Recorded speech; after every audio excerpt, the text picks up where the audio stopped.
I forgot all about part 3 of the Married to Medicine reunion because the season was forgettable, like Quad's marriage. Forgettable. So we gone open with this cockamamie excuse about the life coach. So he's saying, well, I lied about the life coach to look like I cared about the relationship too, even though I don't. You don't care about your top lip, so I know you don't care about Contessa. Contessa says, I don't know what to believe. He can't keep his own lies straight. So a separation agreement was filed, which isn't even a thing in Fulton County. Not in Fulton. Do you even have a divorce attorney to file a separate agreement with? Because it seems like you're going to let this marriage die on the vine for the next 15 years, or at least 4 seasons. So he wanted to say they weren't leading separate lives while she was in school. Oh, yes, they were. Contessa was finally enjoying a good cup of coochie, and he could cheat in peace. Now, Big Ugly with the Mole, why are you saying we don't really need the clarity because Scott thought they were together as a couple and we were saying they were separated? So basically it's mind our business and let him cheat in peace? Shut up, Curtis. Shut up. And Cecil, you just worry about earning that Kids Force money back. So apparently they put their house up for sale. Well, the house is ugly, so I think they should get a new one. So Scott apparently pulled the house from being for sale, but Contessa wants to unload it. Contessa's been trying to get some style. I think she's looking for a new man. Cecil says this was a punch to Scott because he didn't know Contessa was filing. Scott knows, he's just in denial. He's willfully obtuse and tries to live in his own world. Sir, you are not Wanda Maximoff. You have nowhere near that kind of power. They don't give each other clarity because he's cheating and she's a lesbian. So that's why they can't give each other honest answers to questions, because they're lying to themselves and each other. Andy brings the wives back out and he said, so we've got all the couples here, and Quad pipes up at the end of the divorcee. This is married to medical, not separated from Stuart Littles, and not divorced gold diggers. Well, nickel in your case. That's all you got out of him, was a nickel. Quad, if you don't need a man to have a happy life, then why are you always posting thirst traps on the gram? Child, it looks like they've run out of things to talk about. Now we going over COVID and Black Lives Matter and why Cecil and Simone got married. Quad said, no, I wouldn't give a man in a Hyundai the time of day. But you still dug for gold and hit nickel. And I'm sorry, but Dr. Dreg was driving around in a Mini Cooper motor scooter. Now we get to Eugene being tired of Heffley coming for their brokenness. And oh, Lord, Curtis and his warder stepping in it if you want to act like a man. Heffley said, look, I said one thing about Cecil, and Simone didn't speak to me for a few years, so you got to watch it when you cross that husband and wife spouse line. Quad said, well, I'm going to stand in my statement. Eugene said, that one little apartment comment really was your plot line this season. It seemed like a lot, but if you want to buy me a skirt, make sure it's expensive. I've got these childbearing hips. So Heffley calls Scott out on, well, did you have a life coach? Because first you said it was a woman, then on Jekyll Island you said it was a man, but I thought he'd already said it was a lie, and he just rolled with the lie because he's a liar. Heffley, you can't follow that. As smart as you act like you is. Heffley asked Kieran what he thinks about the marriage, and Kieran's like, Contessa's like, ho. Scott just said he doesn't even fucking know me, so he's about to get ignorant. So, you about to get cussed out real bad. And Kieran said, I'm not worried about getting cussed out. I can pay for my $3 million house. My wife's happy. He's like, look, I'm confused. There's too many different stories for me to follow this Choose Your Adventure book. Contessa's upset about him hiring that esthetician and having her play in his face. He said, I was just trying to show off her skills, her facial skills. Scott still can't understand Contessa wants counseling. Oh, we got Dr. Jackie's skin serum commercial. Now this looks more authentic than even La Dame. So now we go over all the shady moments of the season, and this is enjoyable. as few of them as there are.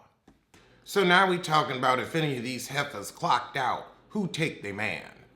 Simone said, well, Cecil and his stupid Kids First investment could go with Quad or Toya because they get loud and cuss. So that's what he's used to.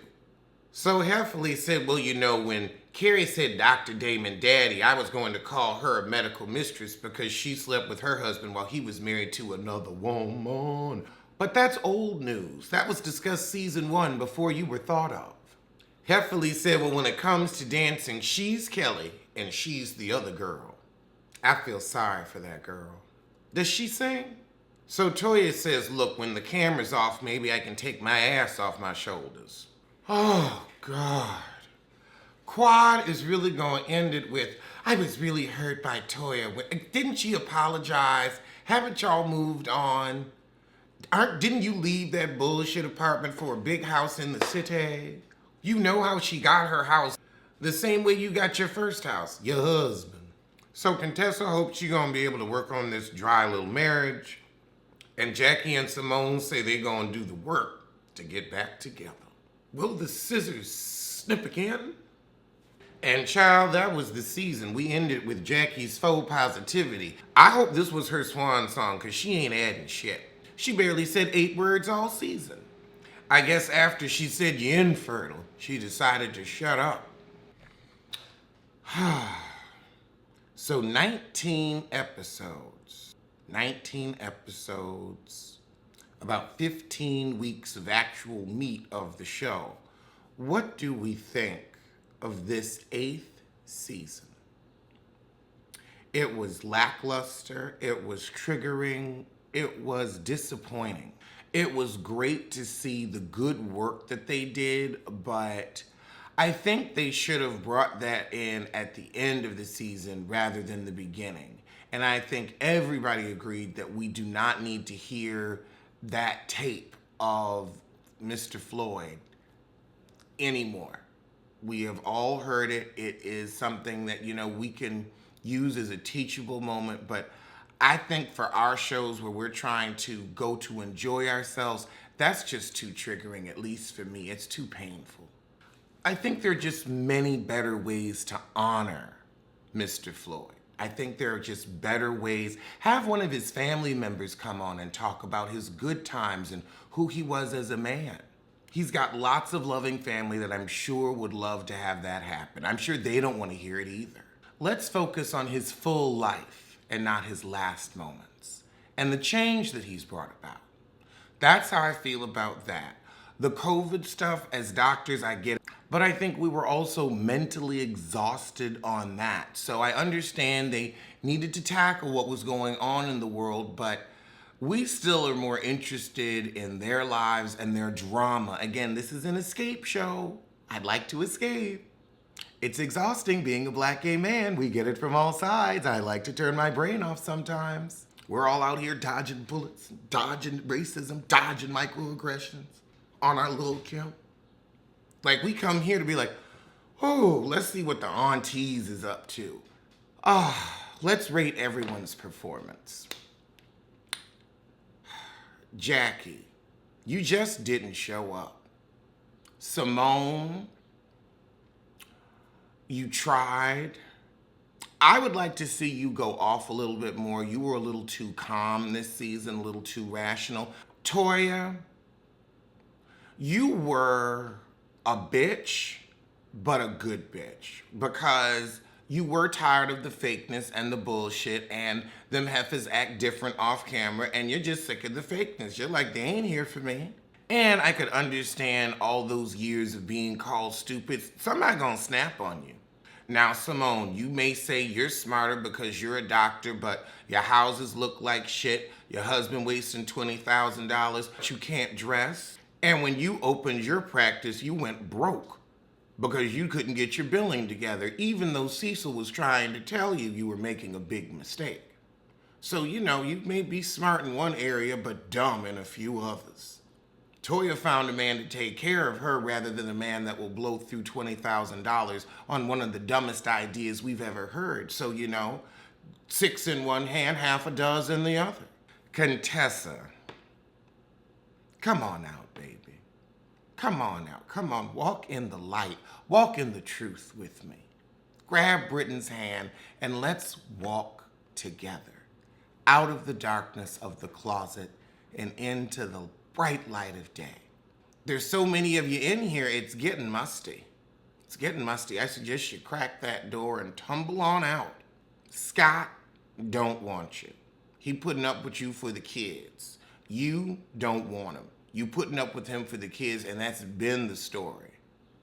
I guess this crack in your facade is what we're going to explore next year, whether you're separated or, well, we got some counseling in the off season. And then we're going to have to watch you and some version of Dr. Sherry shit all over each other. I'm not looking forward to it. Carrie, you a white bitch.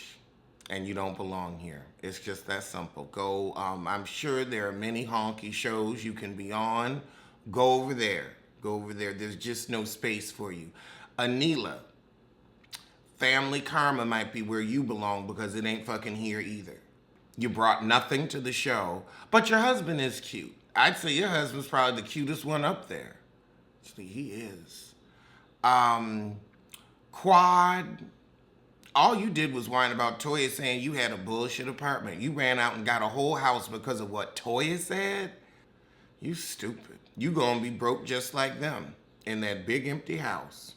Now, Dr. Hefferly, I just can't wait for your gay son to come out and see your face. I just can't wait. He's a cute little bottom, too. Thick as he wanna be. But I know that walk. I know that walk very well. But you'll always be able to be nasty and crude when the camera comes on. But it was nice to see Anila get your butt together. And it was interesting you didn't have a clap back. Was that everybody? Jackie, Simone, Hefferly, Toya, Quad, Anila, Carrie. Okay, if I forgot you, well, you forgettable. Well, I'm going to see you soon for something.